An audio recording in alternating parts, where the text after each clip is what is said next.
Hello everyone, this is Bigalski. And this is JTB.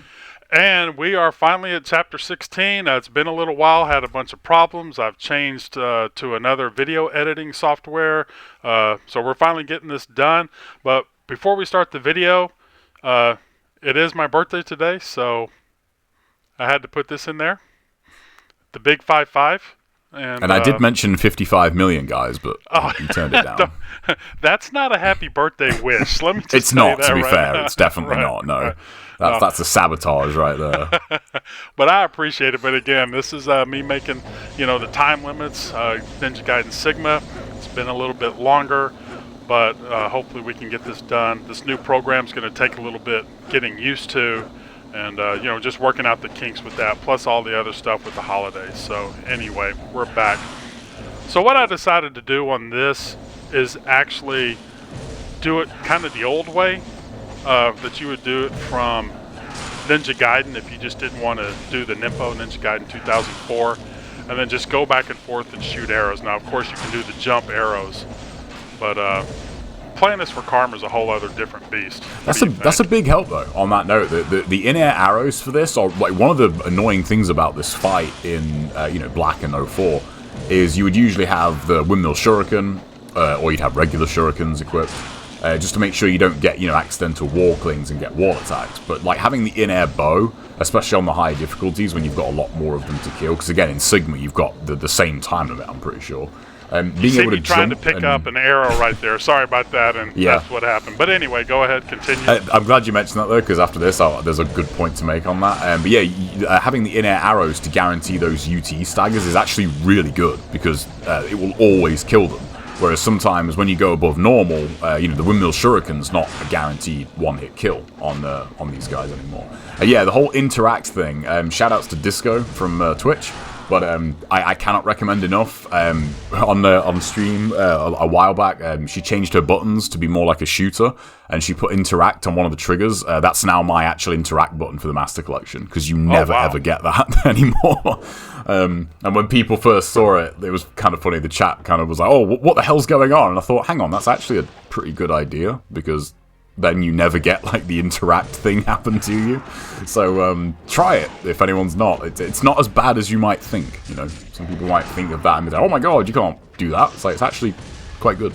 So. Well, for somebody old like me gets used to it. Boy, trying to learn that, and it's hard enough to get used to some of the other stuff. So it But that was I would say with my right? playtime though, I'd say with my playtime, I was able to get used to it. So I think if I can get used to that, like I would say virtually anybody can. And it is definitely a Master Collection only, quirk, because they put interact on the projectile button.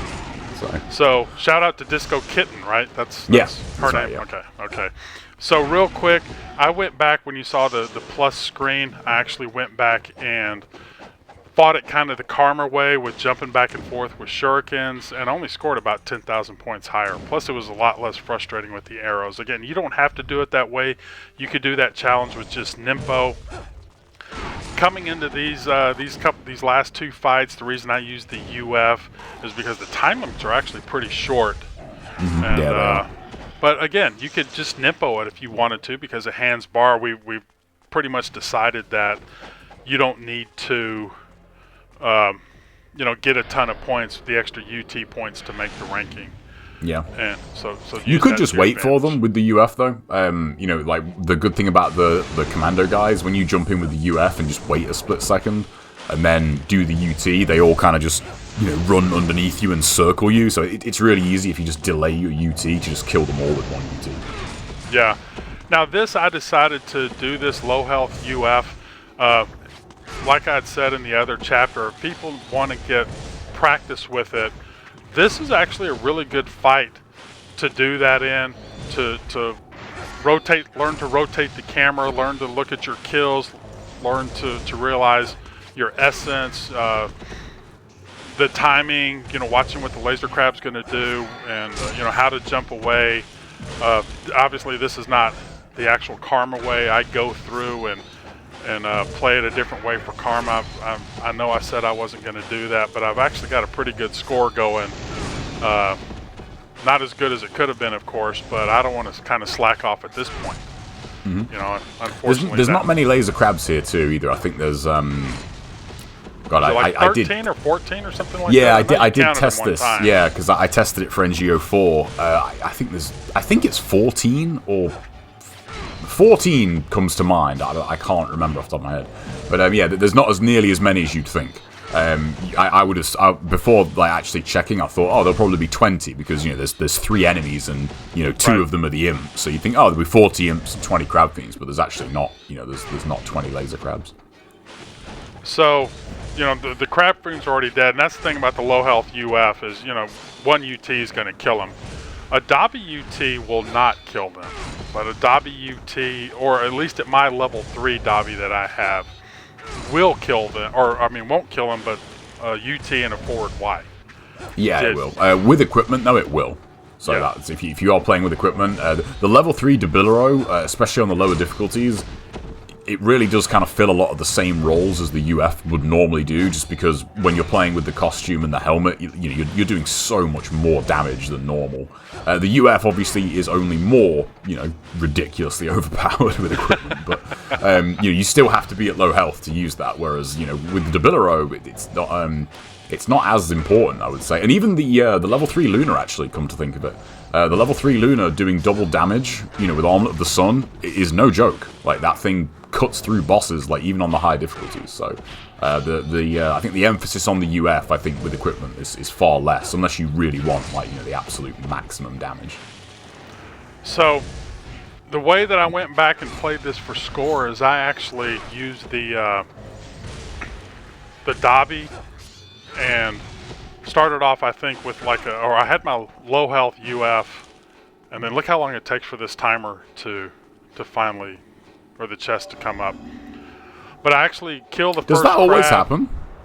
Yeah, it always happened to me whenever Okay. I I completed this. Yeah. But anyway, we'll talk about that farming it a little bit later, but you can see the points that I got doing it from the farming method versus what I just did. And we'll talk about that at the end of the video, because I did want to say you can start out with the UF here. I always got hit by that. It didn't matter. It seemed like whichever way I would go, because I didn't want to jump back and absorb the essence. Mm-hmm. But there is a way to get 10 enemies, depending on where you go. And if you stay back where you come in at, you would only get 8 enemies. And if you didn't go far enough up, I would only get 9. So it wasn't until I started, coming over here that I ended up getting the 10, starting to come around this corner. Yeah, I was just going to say, like, this is where you need to be, basically, because I think there are spawns allocated to this area where you would normally fight in Chapter 2, and if you don't come in here, then you just don't trigger them. Yeah, so actually this turned out, pretty good. That I think I got 8 UTs on that, the whole fight. So even though I screwed up a little bit, I still got the 8 UTs. Yeah, and that's an extra fight too. Like, that fight's not in, Black or 04. Right. So the Awakened Alma strategy, I just nimpoed. There's a time limit now, and so I just tried to get her down. And you want to kind of see, I didn't rotate around. That's what I was talking about. Remember? Yeah. I was able to do it there, but getting her in a corner there, I kind of started running the wrong way, which kind of cost me. But that Inferno Nimpo, and I do have the Falcon gauntlets on. I knew I wasn't going to be able to get it on landing. That's the reason I just kind of slashed. Yeah. But it's, again, that was able to stun her. That one was on purpose. The other one wasn't. Ryu's aim is on point for once there. Well, it all depends on who's using it, right? With the fireballs, yeah. That was surprising. One thing to note, I think we've probably mentioned it before on Awakened Alma, though, is when you knock her down, make sure you attack, her upper body, because her lower body, where her, legs are and that, like, just for whatever reason, like, doesn't have a hurt box in Sigma, so you'll just do no damage. This is one time where they added the Fiend challenges together, to do that. And you get a kill bonus for Alma this time, which is nice. Yeah. So that's pretty important.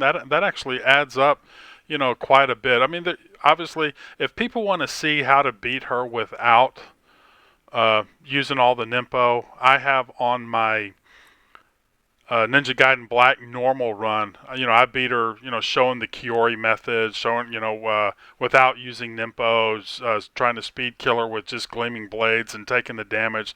So there's a lot of videos on, Ninja Gaiden Black normal. What chapter is that? 13 on 13? normal. Yeah, 13. Yeah. Yeah.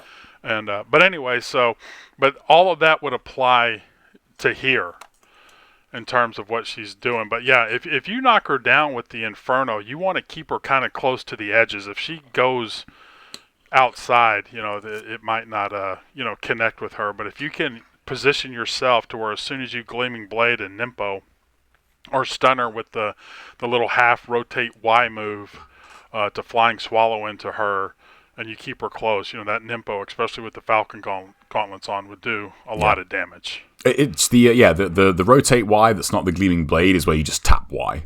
So it's you just don't hold or triangle if you're on PlayStation. One thing to note real quick about Awakened Alma in Sigma though, we have talked about it before I think, but her fireballs are much easier to dodge in Sigma for some reason. When you play on the Xbox One, on the updated versions of Black, those fireballs just seem to move at ungodly speeds that make it very, very difficult to dodge them. Whereas in Sigma, it's really kind of crazy. Like when this came out, and because there was always a bit of a discussion about that, it was like, do the fireballs move quicker on the Xbox One? And then when you played this version, and you can visibly see how much slower those fireballs come towards you, and it's quite jarring. You think, wow, it's actually it's very, very noticeable if you've played a lot of this game. Right. It's something that I think you want to kind of stay aggressive with her, especially with the Nimpo. The fire. You do, because she fireballs less. If you're close to her, she'll fireball a lot less frequently. So, and that's by far her most dangerous move. Yeah, and you could use the Inazuma. I'm at level 2 on my Inazuma and level 2 on my Inferno. I actually thought about. I tried it a couple times, upgrading my Inferno to level 3, and then the initial hit would knock her down. But by the time that he finally cast the Nimpo, she would be getting back up, and then the Nimpo would hit her and knock her back down. Yeah. That doesn't always happen with the level 2 because it casts right as she's getting up, so sometimes it'll miss her. But in terms of speed, it wasn't as fast. Because you've got the level 3 cast time as well to take into account. But the Inazuma, if you light it and she's kind of, it could really knock her far away. And the Inferno, the initial hit sometimes will damage her, and then the regular hit would also damage her. But getting back, before we end this, I kind of farmed that Fiend Challenge, the Great Bridge Challenge, and what I did is I used the Dabi. I did like a forward Y or wall attack or something on the laser crab, and then just kind of used my smoke bombs to always try to UT, and then hopefully I would hit one imp and then part of the crab, and that way the imp would die. Smoke bomb, get a UT charge, the other charge would hit the crab, kill the crab, maybe kill another imp, and use my smoke bombs until the crabs were dead. And then once the crabs were dead, the fire wheel trick is so good. And but do the fire wheel trick if you're farming it for score. Again, I have the level 3 Dabi, so it's a little bit different. And I also have the level 2 Warhammer. But I actually used the nunchucks. And even if the fire wheels hits the imps, because the nunchucks UT, when you release it, stretches out, it actually hits a lot farther. So I actually got like 40-something UTs, I think, on that fight. Oh, nice. That's a really good amount for normal. Yeah, that's really good. So, because I'm not killing. Obviously, a UT is going to kill a pink imp, but it's not going to kill a crab, a laser crab. So it's like I can get 2 UTs on a crab, and then just finding that balance. So I mean, I'm sure it could have been done better, but I was actually, happy with that to try to find a way. Hey, how can I get a lot more points than just going through it? Again, it's not necessary, but I actually find, it's fun for me. Believe it or not. as much as I gripe about it, it's actually fun for me. So I think the process is fun. It's the breakdown that's fun. Like a good example, playing HP2 again. Don't get me wrong, when that does not want to cooperate, that's not fun. But the parts when you actually figure it out and you actually find the strategy and you think, oh, okay, this is actually going to work, and then you get it. Like that's where the fun comes from. It's the right. Your hypothesis kind of being proved correct. You're like, oh, this is doable. I did get that. I did kind of read this right. Regarding the fight. Yeah.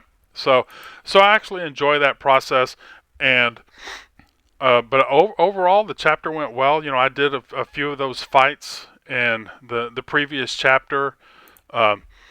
But I had plenty of time. The time limit was 32 minutes, and I think even doing a few of those fights, I still had 22 minutes. But the kills, you're easily going to make the kills if you do both of the Fiend challenges. So this is kind of a stress-free chapter in terms of time and kills. But going to the next chapter, the Spirit Doku chapter, you only have 12 minutes on that, and that's actually kind of a tough time limit to make.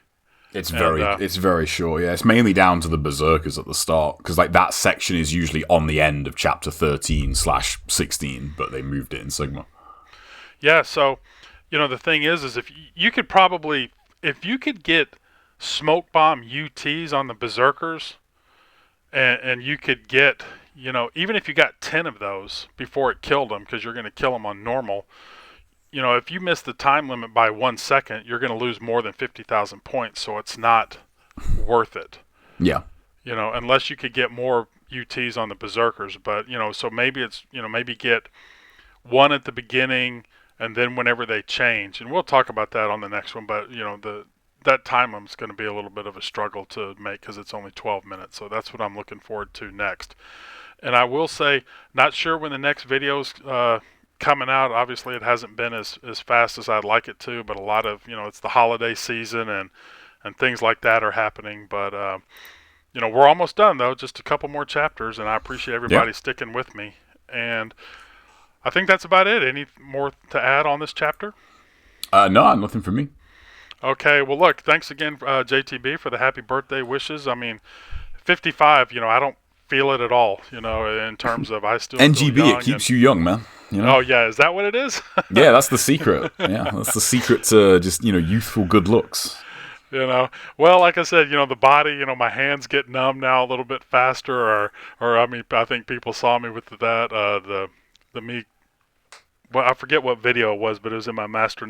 I think it was Battlefield of the Abyss 3.